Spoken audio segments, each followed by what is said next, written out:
For photos and background to this episode of Shark Files and much more, go to our website at thesharkfiles.com.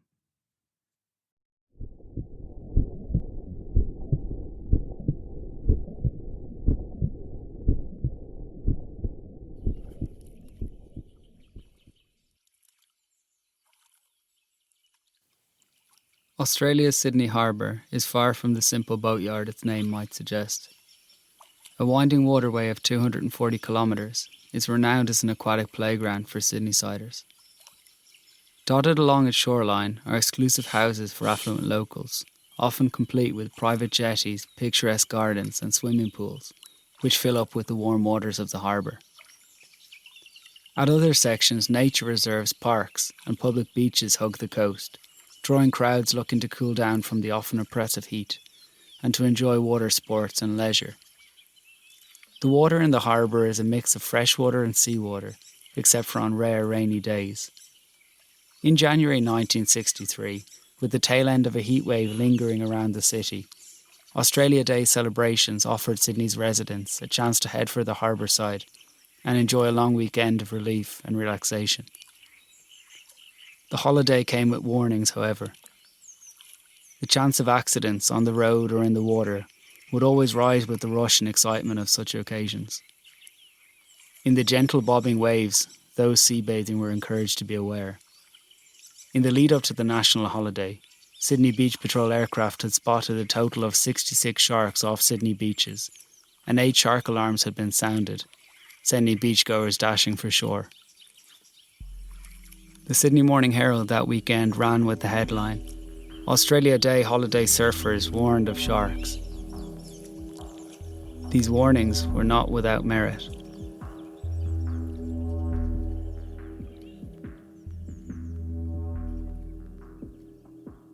Between the British colonisation of New South Wales and the Second World War, there were 57 recorded shark attacks in Sydney, 34 of which were fatal.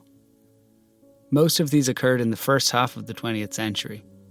Before then, a combination of concern over pollution and public decency and racist notions that sea bathing was for so-called inferior peoples meant that few Sydneysiders would spend much time at all in the water.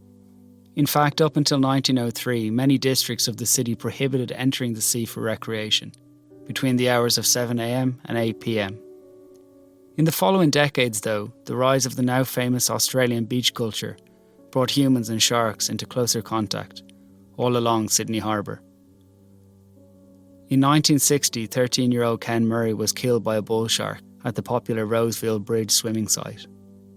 In 1955, 2 others had also lost their lives in the estuary known as Middle Harbour.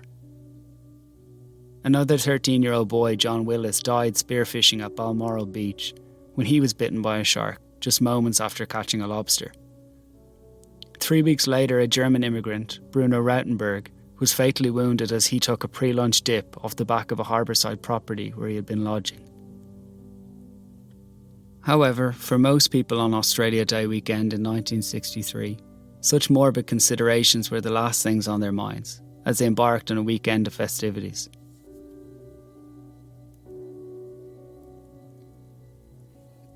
On the last day of the holiday weekend, Monday the 28th of January, Marcia Hathaway left her apartment in Milsons Point, right across from the iconic Sydney Opera House.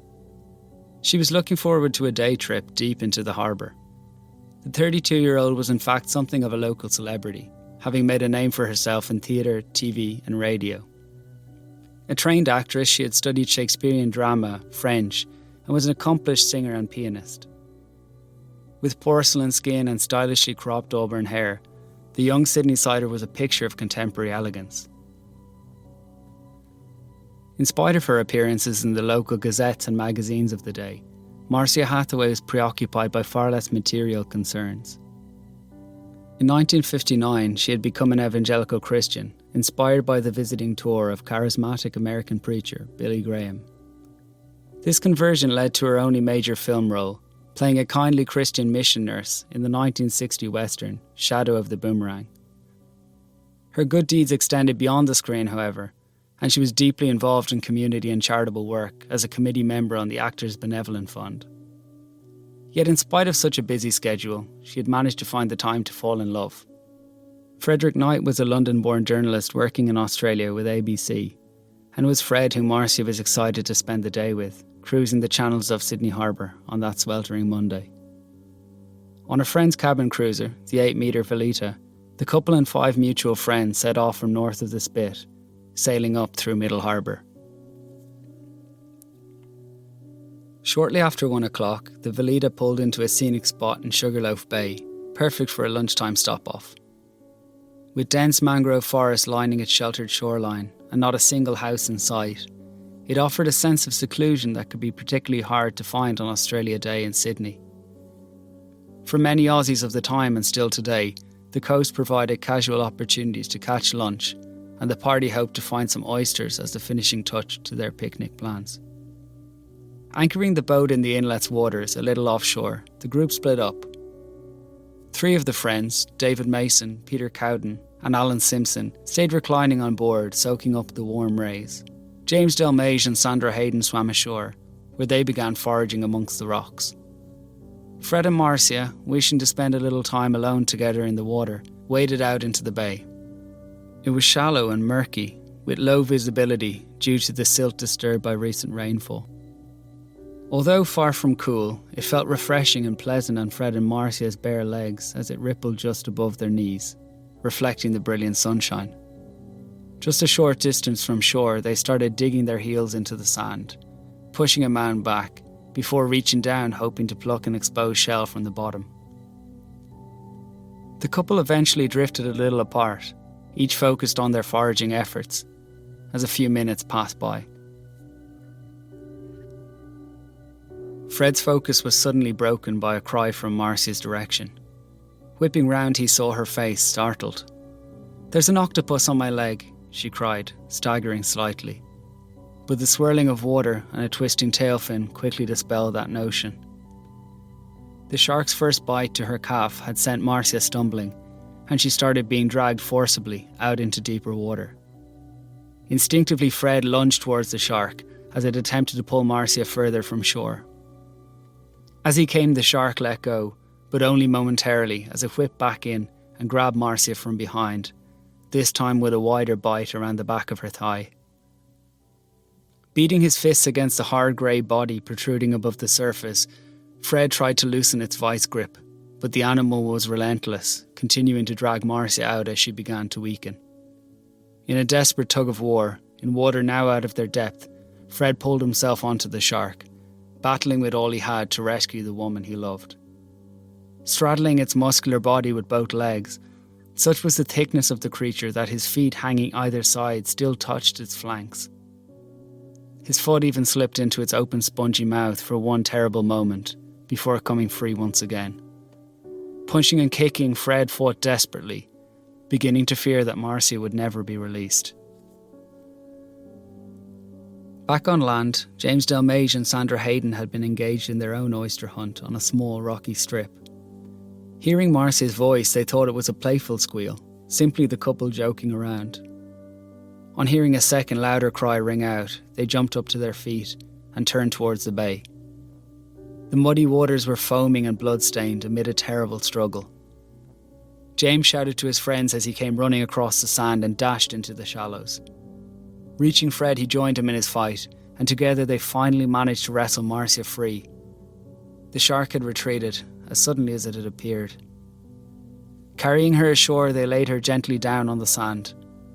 The severity of Marcia's wounds was plain to see, and they desperately needed to get her some help.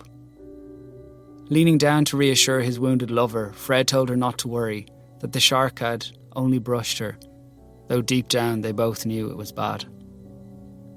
David Mason, Peter Cowden and Alan Simpson, back on the deck of the Velita, had also been alerted by Marcia's screams.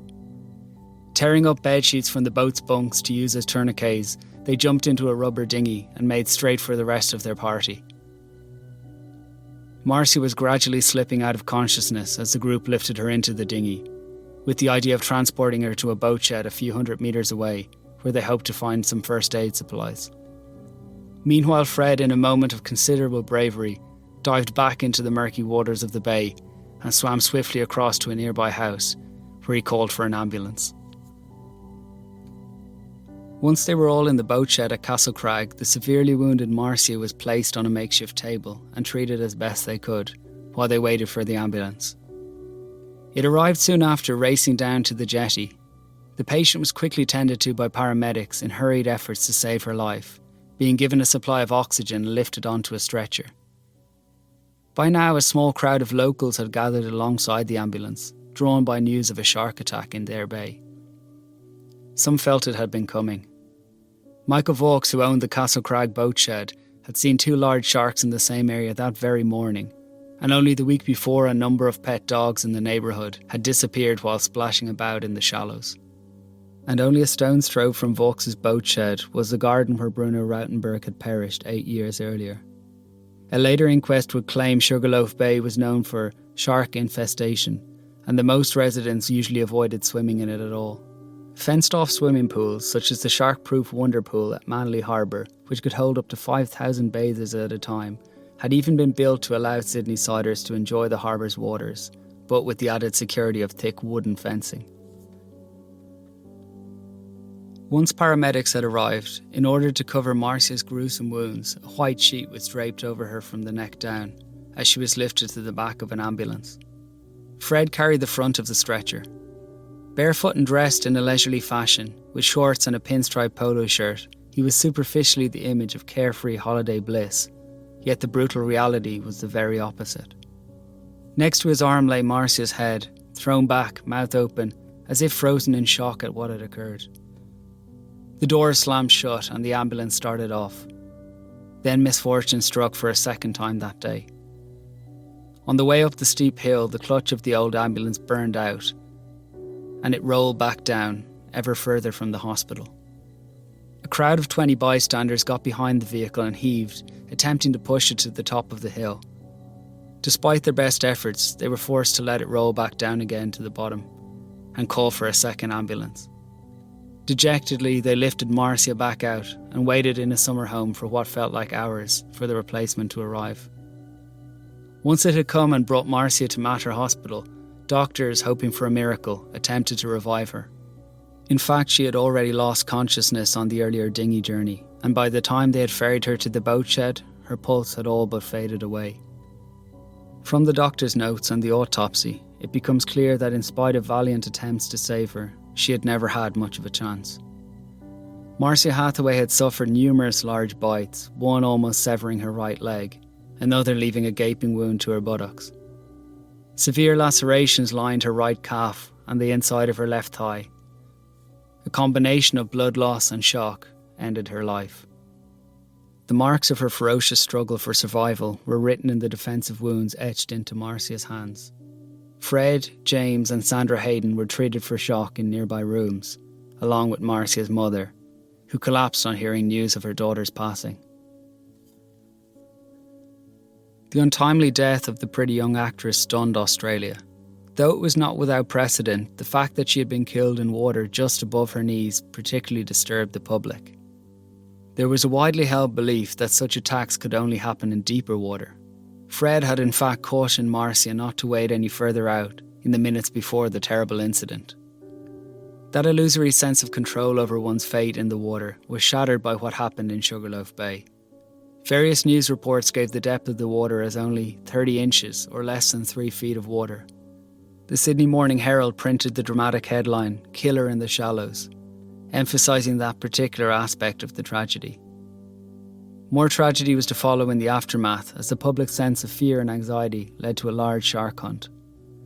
Over the Australia Day weekend, 15 Australians had lost their lives in car crashes, but those devastating accidents couldn't come close to matching the reaction Marcia Hathaway's death provoked. A Sydney Beach shark net contractor of the time said according to their data, 95% of all attacks in and around the city happened in the 3 summer months of December, January and February. Leading shark experts of the time agreed, such as Sir Victor Coppelson, who claimed sharks go crazy in the harbour in January. Peddling the contentious rogue shark theory, he called for concentrated fishing to catch Marcia's killer, as if a criminal, insisting such a shark must be hunted until it is destroyed. This resulted in many deaths of all kinds of large shark species in Sydney Harbour, in the crusade to restore peace of mind. The Sydney Morning Herald informed its readers that 90% of attacks could be attributed to the bronze whaler shark, also known as a copper shark.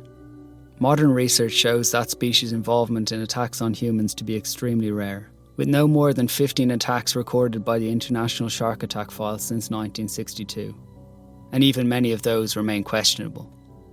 Nevertheless, within days, Middle Harbour fishermen Tom McCullough and Mike Campbell used baited lines to snare a 3-metre-long whaler they proclaimed as the killer one.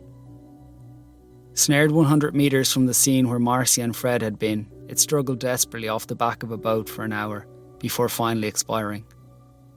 Once landed, its numerous broken teeth only added to people's suspicions. Ultimately, the results of dental comparison tests would eventually show that the shark had, like Marcia, simply been in the wrong place at the wrong time. To most modern shark experts, all signs point towards a bull shark. The comfort in mixed fresh and salt water, the size and shape of the bite wounds, and the aggressive persistence of the attack all line up with that species. Smaller than the tiger or great white at 2 to 3 metres long, what they lack in length they make up for in muscle and aggression. Prominent bull shark expert, the late Dr. Eric Ritter, put forward the theory that nearly all bull shark attacks on humans are accidental or a warning, and that in clear water the danger is minimal. Ritter became known as the Shark Whisperer from videos of him floating free and unharmed amongst adult bull sharks. Unfortunately, Ritter's years of pioneering experiments were undermined in 2002. While recording footage for Discovery Channel, he was badly injured when a bull shark bit his calf and required life-saving surgery, making clear the limits of our current understanding of these creatures. In 1942, 2 incidents similar to Marcia Hathaway's occurred in Sydney Harbour. Both are believed to have involved bull sharks at Bantry Bay, only a bend in the harbour up from Sugarloaf Bay.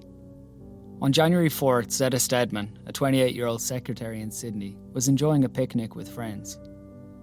In waist-high water, she was bitten and dragged out by a shark, as a friend attempted to beat it away with an oar. Finally, after being rammed by a rowing boat, the shark released Zetta, but she was deceased, having been torn almost in half at the hip. On Stephen's Day at the end of that year, 15-year-old Denise Birch suffered a similar fate. She had been evacuated from Hong Kong to Australia due to the ongoing Second World War, and her father and brother were still detained in a Japanese prisoner of war camp. Cooling off in knee-high shallows, Denise was grabbed from behind by a shark as she faced the shore. Again, the attack was tenacious, pulling her below the surface and out into deeper water, as bystanders ran to her assistance. Pelting the creature with stones and branches, the teenager was finally released, but died before she could be brought ashore. The apparent randomness of the incident was emphasised by the fact that the shark had passed right by 2 boys swimming further out, before coming inshore and surprising Denise Birch. Both of the attacks of 1942 are recorded in the Australian Shark Attack File as involving bull sharks, and though bites on humans are generally unintentional, in some instances bulls can show extreme persistence once they go into a frenzy. While great white sharks are found along the beaches off Sydney's coast and tiger sharks around the harbour's entrance, bull sharks are the only of the so-called big 3 that tend to frequent the brackish waters deeper into the harbour.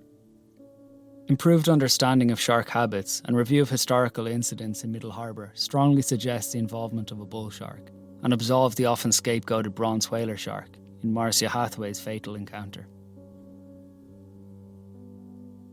Likely these findings would have brought little relief to Frederick Knight. Having rescued her from the blood-stained bay, then having lifted her into the ambulance, as a pallbearer he carried Marcia to her final resting place. Her funeral service drew over 500 mourners.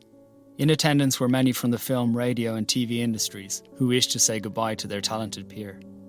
Max Rowley remembered his friend who had graduated from the same drama school and how, working in radio on that Monday evening in 1963, he had first found out about Marcia's death as he read the news story live on air.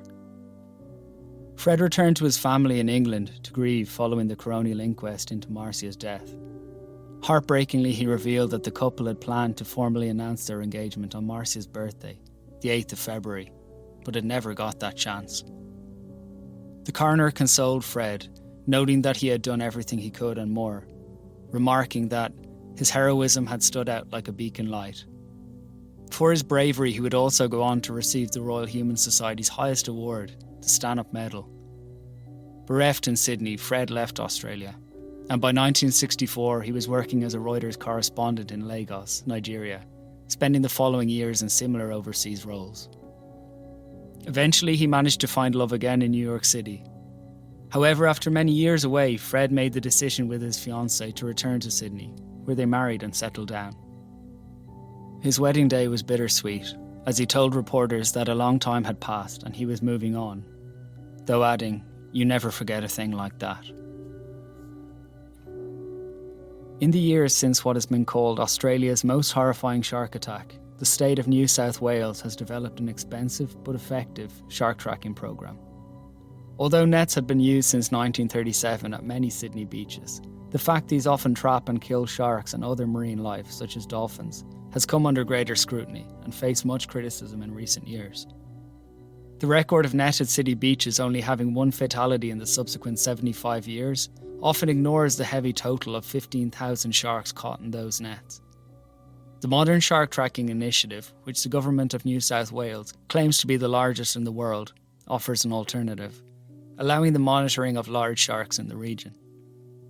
Fitting bull sharks with acoustic trackers and tiger and white sharks with satellite tags, sharks are monitored in Sydney Harbour and along well over 1,000 kilometres of New South Wales coastline. Following alerts on a SharkSmart app, members of the public can keep up to date on shark locations. In 2009, when Navy diver Paul de Gelder narrowly survived a bull shark attack while on duty in Sydney Harbour, the state decided to commission a long overdue scientific study on the movements of the marine predator. 21 listening stations have been set up around the state capital, and when a bull shark swims within 500 metres of one, its information is logged and then later studied. Results of these studies have shown further evidence of the regular proximity of sharks to humans in the harbour and highlight just how unusual negative interactions between the two really are. It is hoped better understanding of shark behaviour and their migratory patterns can further improve peaceful coexistence between sharks and water users in Sydney.